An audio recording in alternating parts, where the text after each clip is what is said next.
Hello, everybody. Welcome to the Real Life Health Show. This is Paul here with our special guest, Sam Shepard, and I'm so excited to have Sam on the show again. Welcome, Sam, to the show. Thank you, Paul, for having me again. And um, we're gonna.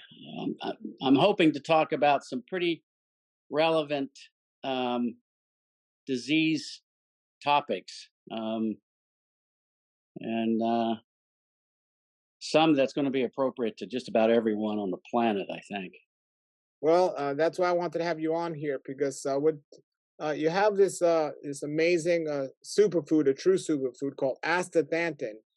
But I could tell everyone, not all astaxanthin is the same, and the one you have is a special process to it. It's called Valasta. So before we talk about uh, the testimonials, I want you to mention again and remind everyone why this astaxanthin is different than everyone other one out there. Sure. Astaxanthin is just a molecule, and it's a carotenoid made by an algae called Hematococcus pluvialis. But when we extract the astaxanthin from the algae, we get the pure form of the astaxanthin. And what we found was that the absorption rate of the pure molecule is somewhat suppressed. It's very difficult to get it into the small bowel. So the way we found this out is a long, several year process. But in the algae itself, the astaxanthin exists either in the what's called the glucosidic form or the liposomal form, which means that in the glucosidic form, there's a glucose molecule attached to the astaxanthin on one end. It's chemically bonded to it. And the liposomal form is a fatty acid that's chemically bound to the astaxanthin. So that's how the algae will move the astaxanthin to its cell membrane to protect itself like a suntan lotion against the UV radiation of the sun as its pond dries up. Well, unfortunately, when we take the astaxanthin and we extract, or we take the algae and we extract the astaxanthin from it, we crack that glucose and lipid off. We end up with the pure oil, and it takes about a little over 8 times more of the pure oil to get the same coefficient of absorption that we get with the glucosidic form or the liposomal form. So Velasta spent years and a lot of treasury to figure out how to get that glucose back onto the pure astaxanthin, and that's what our patent is based on. And it turns out to be highly effective.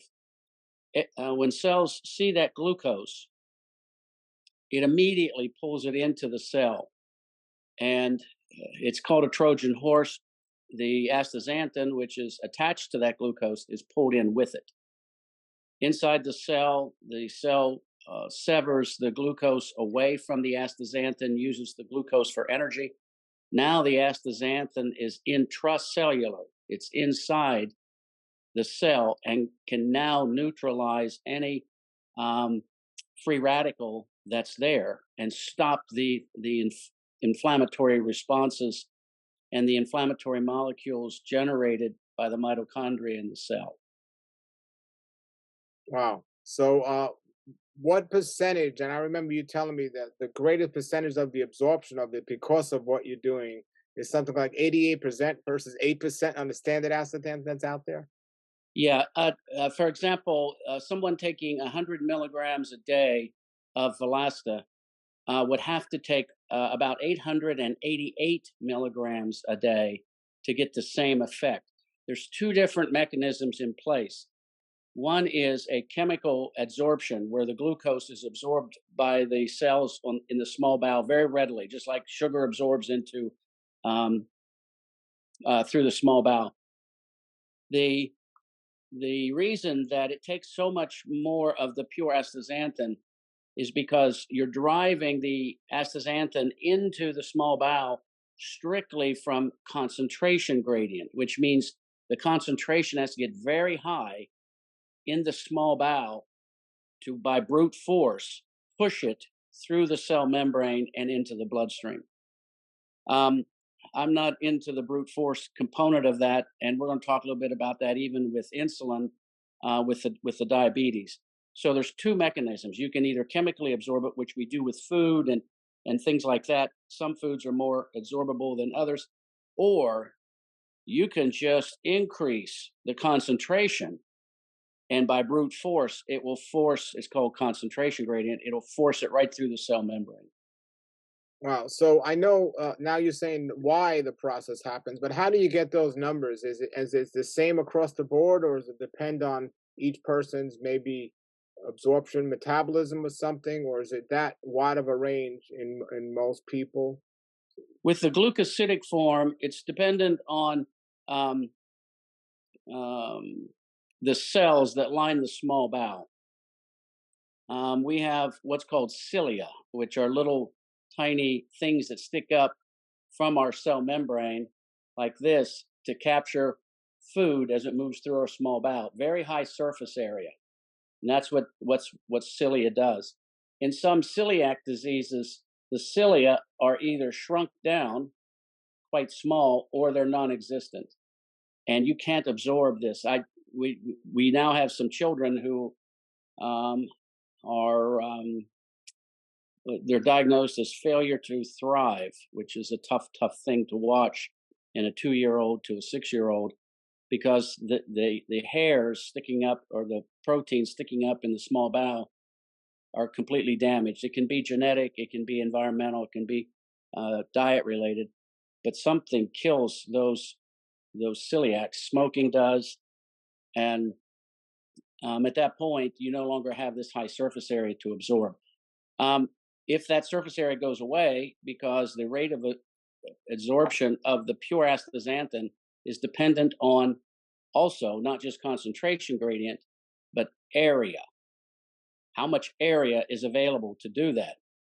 Now, with the glucosidic form, the cells themselves are absorbing it because of the glucose molecule, and that is that's pretty much a game changer. Pharmaceutical companies have used that same chemistry on antibiotics, all kinds of things. They're called glycosides. It's a very quick and effective way of getting drug entry into the body through this same Trojan horse method. Um, the the lab um, protocol for doing that is pretty well known. Now ours is a little different because it's typically done with temperature. We can't do temperature with the astaxanthin because it will derate the astaxanthin. So we do it electromagnetically.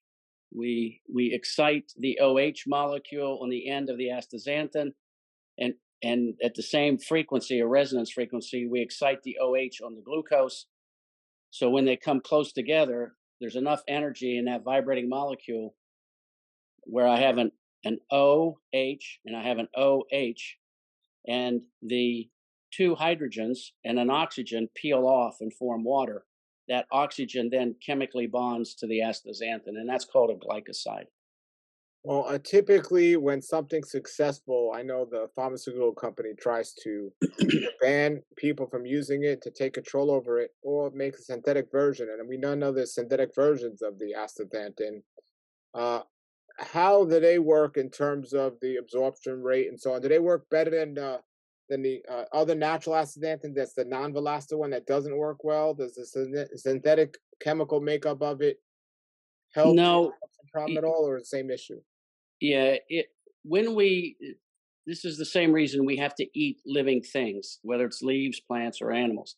Um, the in nature preferentially will make a and make only the left-handed three-dimensional shape of the molecule. In organic chemistry, that's called chirality. So, or isomerism. But um, in when we go into the lab, we have a very difficult time because statistically we make both a right-handed and a left-handed molecule. Same number of thumbs, the same number of fingers, same palm, but only the left-hand molecule is functional in the human body. The right-hand molecule, the liver has to detoxify that molecule. So when they make synthetic astaxanthin, they make both. 50% of the content of that synthetic molecule is functional. The other 50% has to be separated, or it's going to decrease the volume of it. So that's why we use live things like Hematococcus pluvialis, the algal species, and so that's something we have to watch pretty carefully. Only the left-handed molecule of astaxanthin works. I see. Okay. Uh, so now we know the process and how and why Astaxanthin by Velasta is so much better than all the others. Uh, can you tell us your own personal background of your testimonial and then some of the more recent, because that was a while ago, and now some of the more recent testimonials that you've seen. And there's many testimonials on my channel and also on Real Life Health Show of people that have been using astaxanthin and the Valasta. But what's some more recent ones that you might have heard? But first, tell us yours. Tell us your story. What did you suffer from? Yeah, in 2003, I was diagnosed with an incurable bone blood cancer called polycythemia vera. And the only way to keep me alive, there was no chemo, no radiation options. I would just be phlebotomized. So they would remove my blood, and that became that went on for 4 years. And tell you the truth, that gets a little old after a while. Um, but my survival was given to me when I went in. My condition, my hemoglobin was very, very high. I had pushed a number pretty close to 27 on my hemoglobin. Normal range is 9 to 17. My blood was very thick, sort of like ketchup. I actually got an enlarged heart out of it. My blood pressure got very, very high. And so they had to bleed me and remove blood from me. Typically, you produce 3 to 6 million new blood cells, red blood cells every day. I was doing 35 million to 65 million. My stem cells in my bone marrow were totally overactive. And then you can see the whole story, how I actually derived it from the animals that apparently don't get cancer, have very, very low rates of cancer. And I found this carotenoid in all 5 of those animals. It's salmon, pink flamingos, sharks, elephants, and naked mole rats. And when we tore those apart, we found this common carotenoid across those species. So I began eating the algae. Now, the glucosidic form of astaxanthin is in the algae. So I got an immediate response. I watched over a 6-month period of time my blood levels, my hemoglobin, hematocrit, all become quite normal, back down into the normal range. So I knew that we were onto something, and my phlebotomies ended. And there was a 97% probability that I would have perished by 2013. There was a 97% of the people with PV or polycythemia die within 10 years or a decade. In 2015, though, there was no sign of any cancer in my body, and they declared me cancer-free. The only known cure of polycythemia vera on the planet. And that's when the journey actually started in 2013. I knew I was cancer-free probably around 2009, 2010. I was no longer being phlebotomized. And so I knew that had actually cracked this now. And then I spent 8 years trying to figure out why in the world it worked. And that became a journey all of its own. And I figured it out, that it's caused by typically 4 free radicals that we generate in our mitochondria, and excess quantities of those free radicals result in not just cancer, but also in most inflammatory diseases. And the way we found that out was when we gave it to people with cancer, their type 2 diabetes went away. Their Parkinson's tremors ended. Their irritable bowel stopped.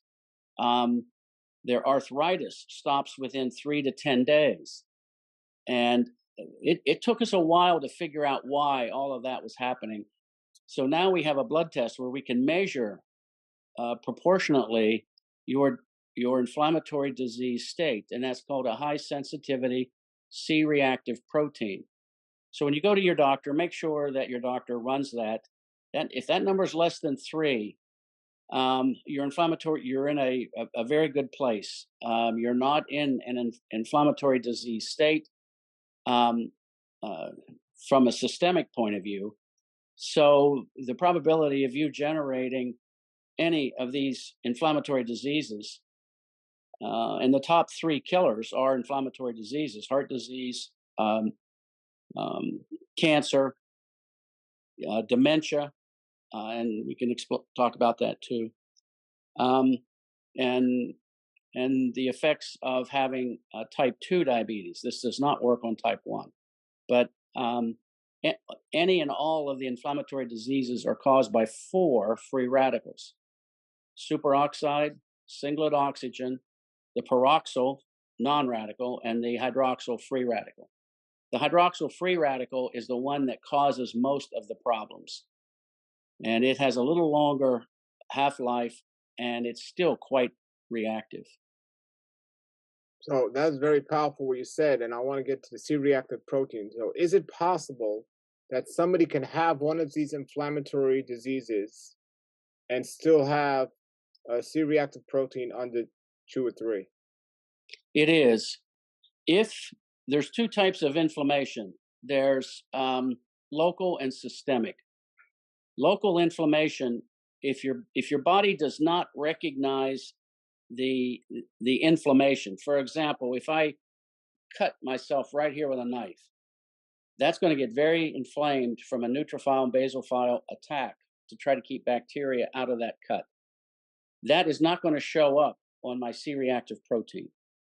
But diseases typically are caused from systemic or chronic inflammatory disease state. That becomes systemic.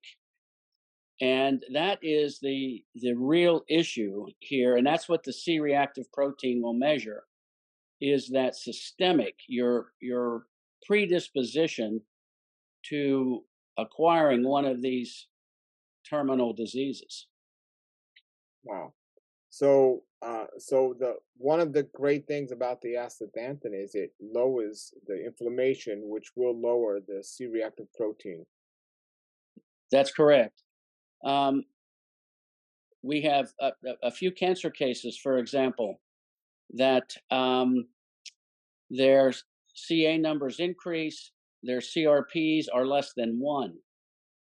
What that means is that the person has a very sluggish immune system.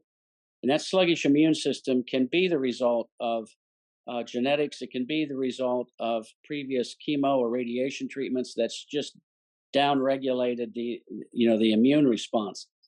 The We see several cases now where, um, especially the CA-125 for ovarian cancer, where they're running fine in the teens, 20s on their CA-125.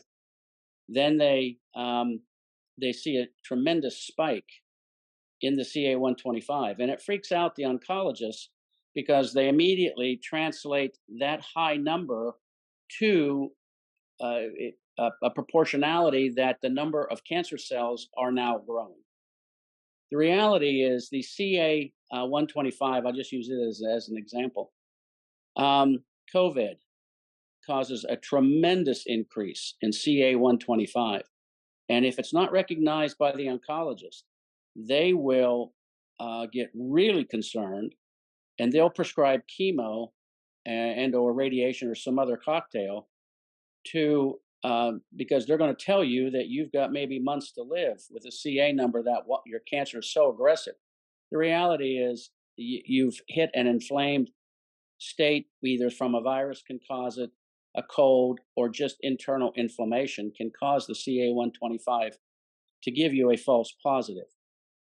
Now, probably 60 to 70% of the people that are prescribed chemo and or some sort of anti-cancer medications, um, probably don't have cancer.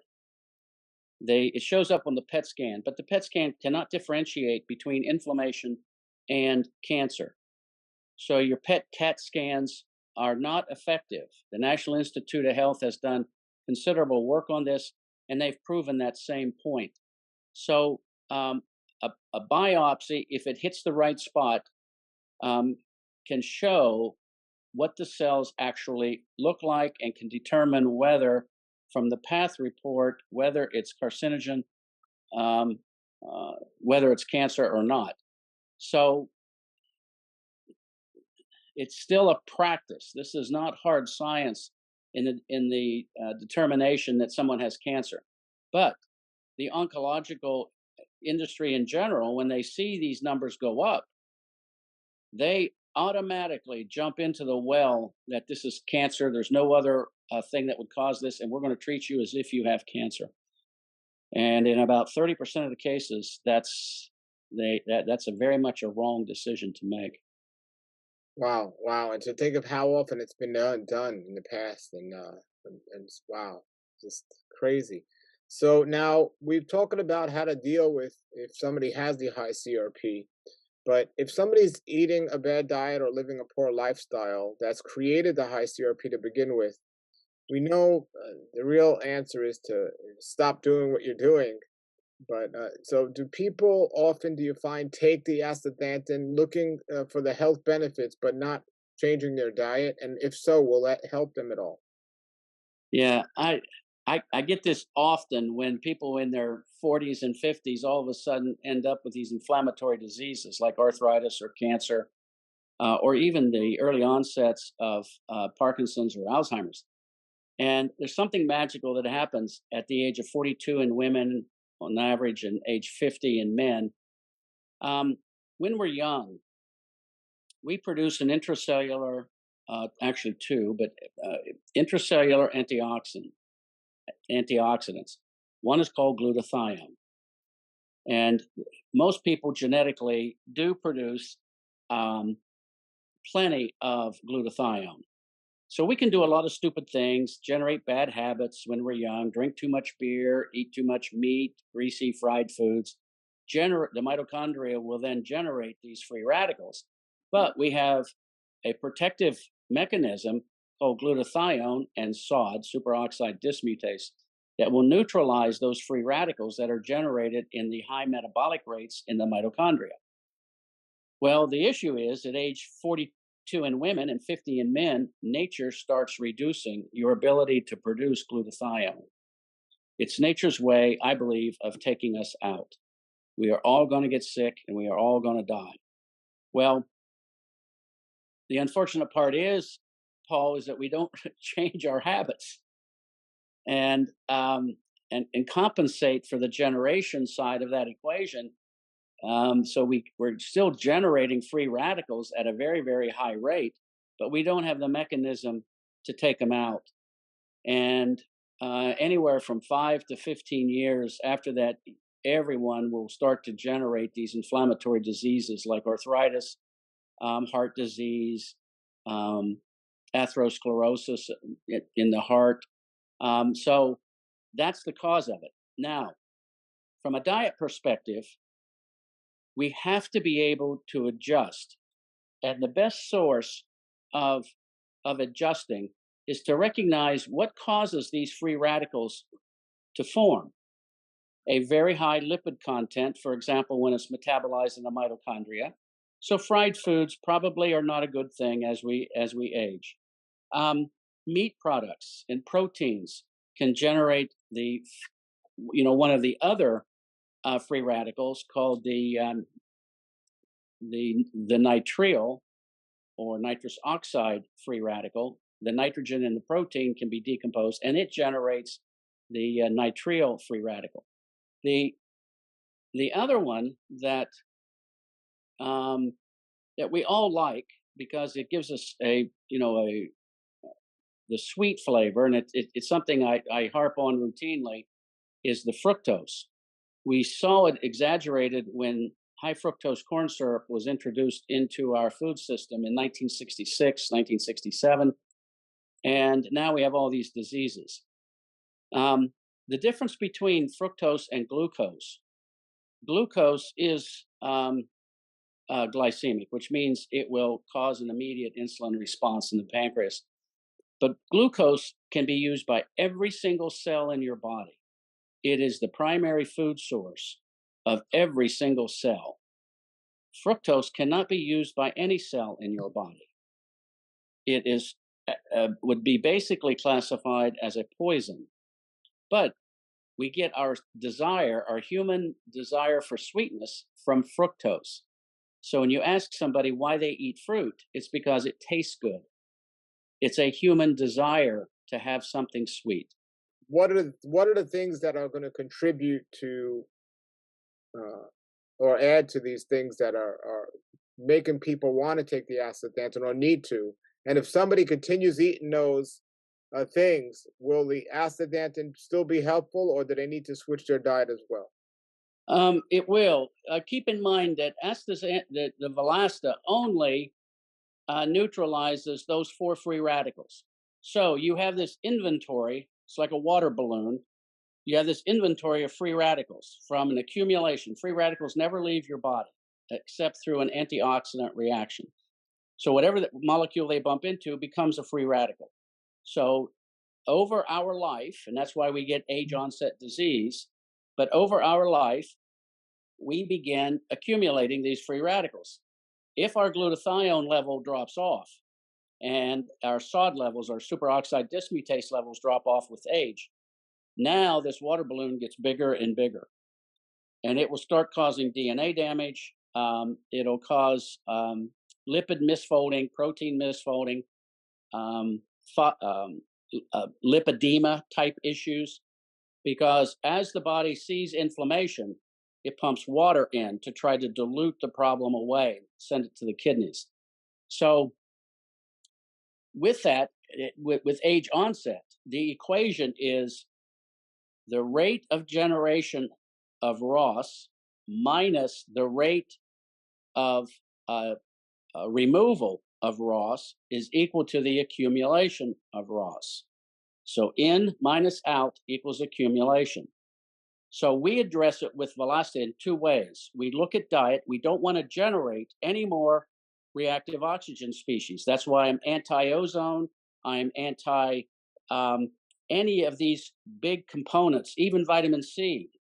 These are pro-oxidants when they're metabolized in the liver, which means they generate free radicals during the metabolism. Velasta does not. So our goal is not only reduce the amount of ingestion of these free radicals from diet, um, from environment, electromagnetic radiation, don't set under sun lamps and get UV cracking water molecules under your skin, generating the hydroxyl free radical. All that increases the input of those free radicals. So we want that reduced, and we want to increase the removal of ROS. And we do that with the Velasta also because it donates electrons and converts the radical into an ion that can be removed from the body. Now the water balloon, which is this big, gets smaller and smaller and smaller. Once it gets down, and the way we measure that is with the C-reactive protein. So it's proportional to the number of free radicals you have in your body. So as the CRP goes down, your probability of generating a inflammatory disease goes down proportionately. If somebody desires to continue eating a bad diet, the astaxanthin can help them tremendously. If somebody's going to change their diet to reduce the free radicals, do they still need the Velasta? Yeah, it really depends. We only want to look at each person's individual inflammatory disease state. So if you're inflammatory, for example, one puff on a cigarette creates more free radicals in the lungs than the Velasta could ever take out. Now, they may get away with that when they're young because they have glutathione at the cellular level. But if you're going to continue pumping free radicals in by smoking or sugar intake, you can reach a point where your rate of ingestion of the free radicals way overwhelms your ability to counteract it with Velasta. So these are things that you have to look at.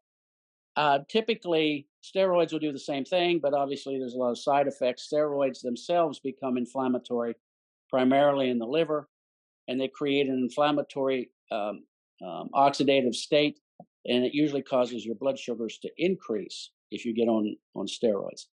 It also creates an inflammatory response to the point that your body will start accumulating water, trying to dilute the inflammation caused by the steroids to be diluted away.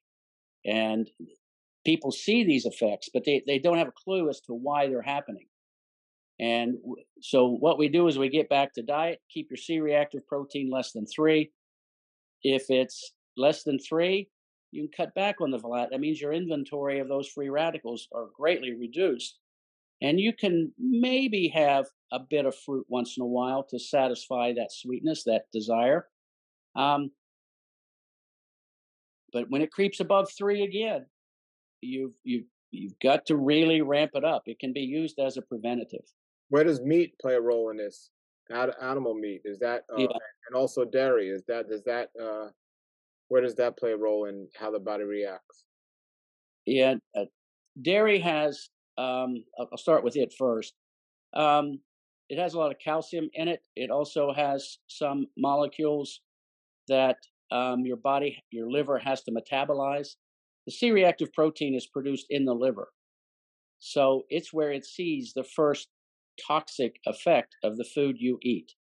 So lactose, which is another sugar that's found in milk. Lactose is taken to the mitochondria. It's converted into energy, but in the process of doing that, the OH on the lactose becomes a free radical. Any sugar ingestion can be a potential problem. On the meat side, the meat is a little different. It's not so much that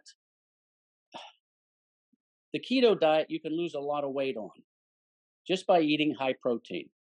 The reason is protein is only 4 calories per gram, but when it's processed, if you'll notice, you can get into kidney failure. And hold on just for a minute, Paul. Sure. Okay. And so now what happens is, how do you get the nitrogen of the amino acids in the protein out of your body? So your body begins to produce things like uric acid, which is going to increase gout formation. High sugar can also produce gout. The nitrogen is typically taken out in the form of urea or ammonia out through your kidneys. So excess protein is going to put a tremendous pressure on the glomerulus in your kidney, which is the little filter, and it will eventually lead to probably some sort of kidney malfunction. So if you're on a keto diet, you better be drinking 2 or 3 gallons of water every day. Tell us, Sam, about the testimonials, the recent testimonials you've seen of people getting on the Valasta. Several. We have Two of them. I know there's so many. So tell us. Yeah, I'm not sure where to start. We have some that are really late stage. Some of these have inflammatory breast cancer, for example, where the doctors had sent them home and told them to get their affairs in order. We have one case in March of last year was diagnosed that way, and she ended up with there was nothing they could do. She had a large tumor on her side, and we put her on Valasta. She was told she'd probably not see the 4th of July. So in April, we put her on this protocol. Her CA number was really high, like 500 or CA 125. And we were able to successfully not only kill the cancer, she asked me, how does this tumor, which turned out to be about a little over 2.5 pounds, come out of her? And I said, there's only two ways the body will either absorb it or you'll pass it like a boil. Your skin will open up and the tumor, your macrophages will push it out. And she's still alive today. The tumor opened up about a 5-inch hole underneath her armpit and extruded out. And she was able to herself debride it, to break the necrotic tissue off. And her CA numbers are now normal, even though she has had this massive growth coming off of her. We have another one on the inside of her right breast, a golf ball sized tumor that opened up, and through the night it rolled into her bandage and came off. We are now looking at children. I have some children are born genetically with very low levels of glutathione, and they end up with these diseases, childhood cancers, childhood arthritis. So it's a very real concern. So we are now beginning to give it to children with cancer, and the results are pretty astounding. The tumors, one little girl we just had over the last 2 weeks had adenocarcinoma, a tumor in her lung and a soft tissue around her abdomen, and a tumor in her liver. We put her on a pretty high dose of it, and the doctors were going to go in and surgically remove a portion of her lung, portion of her liver, and try to get the adenocarcinoma under control. Well, when they went in to do the scan prior to surgery, they couldn't find the tumor in her lung. In 2 weeks, it had dissipated and gone away into a non-cancerous calcified necrotic lump. So they did not have to remove her lung or a portion of her lung. And when they looked at it in the around her abdomen, all the cancer was gone. She had a spot on her liver that was much smaller.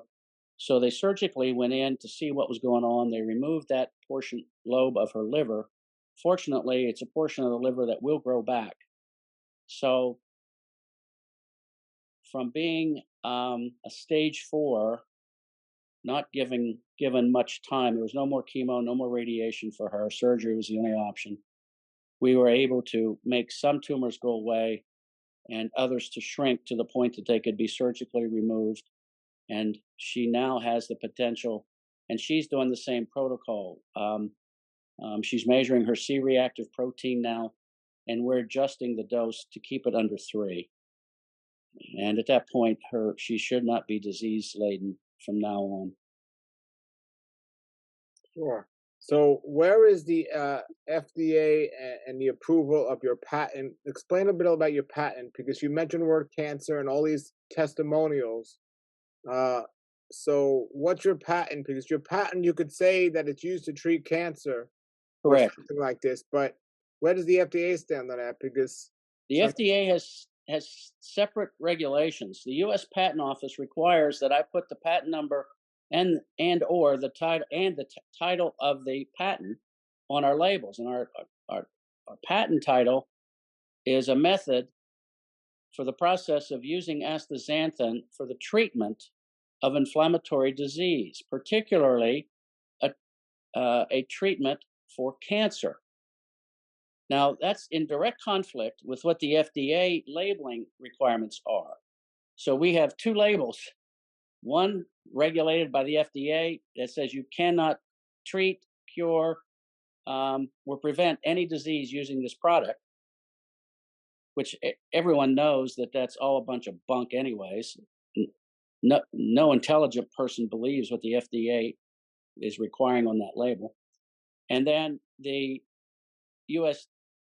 Patent Office requires that I put exactly the opposite to represent my patent number.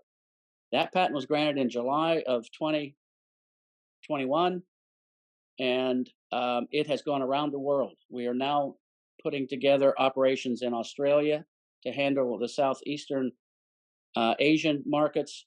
We're also looking at a facility in London now and in the Middle East.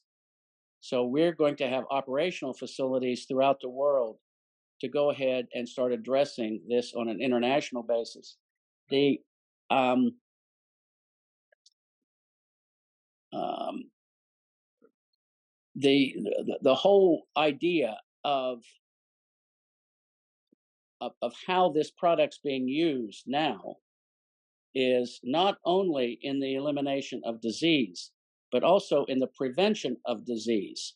So, about 3 years ago, I filed for a patent because I noticed that people that were getting radiation burns from radiation treatments, and were getting burns on their back from the mistargeting or just from the intense radiation. But the people that were taking Valasta and getting this same treatment didn't have these burns.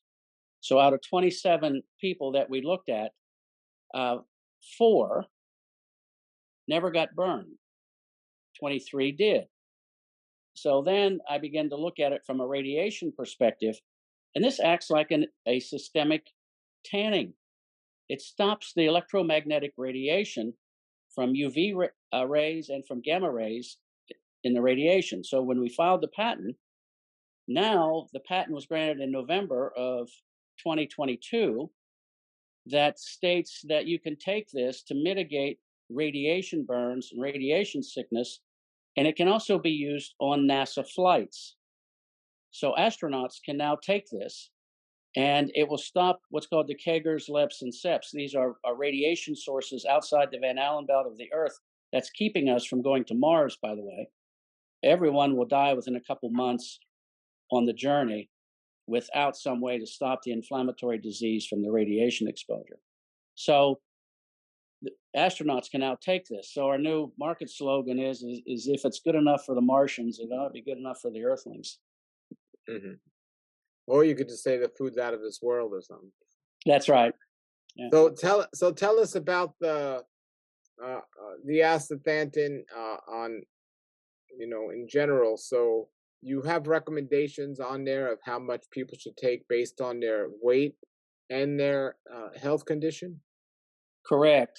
We also have a nurse full time, and you and I can converse on this too. Each case appears to be a little bit different. Everybody weighs something different. Everybody has either at least one disease or a multitude of diseases. So when we see um, it's the same 4 free radicals that cause all of these diseases. So we're at that level of neutralizing those 4 free radicals. So if someone has cancer, they probably have type 2 diabetes or arthritis or Parkinson's or some other disease out there. It's just how people present. Everybody presents differently. And this is what really the medical department really struggles with, because the medical industry treats symptoms. They don't treat the cause of the disease. We are now at the cause level of human disease. Hmm. Absolutely, absolutely. Well, there's so much information. I want everyone to tell you that I've had so many clients take the Astaxanthin by Velasta, and they've had great success. I have several of those testimonials on my website, and there's a link below. I'm going to put below the video to get the Velasta. Everyone try it. I'm telling you, this is one of the few, if any, things I've seen work over the years to helping people. And it's not a supplement; it's a food in a supplement form. Is that correct, Sam? That is correct. It's the same carotenoid. You've got beta carotene. You've got all the carotenoids and the xanthophiles in green plants. This is just one of those, and we've actually made it natural. The astaxanthin that you get in the pharmacy, for example, is not the way it is in nature. It's been processed to extract the astaxanthin, and they remove a very key component, and that's the glucoside or the liposomal portion of that molecule. In nature, so what we did with our patent is we actually went back and created a natural product, and that was a game changer. That changed everything. Sure. And you started the call up earlier telling me, and share with the audience before we finish here, about cancer institute or a doctor now questioning you and asking you about this astaxanthin for their patients? Yeah, we have we now have several. There's some cancer centers around the world, in Europe and in the U.S., are fully aware of what Valasta is, and we're now getting those phone calls from those doctors because they have seen the same results and they cannot explain it.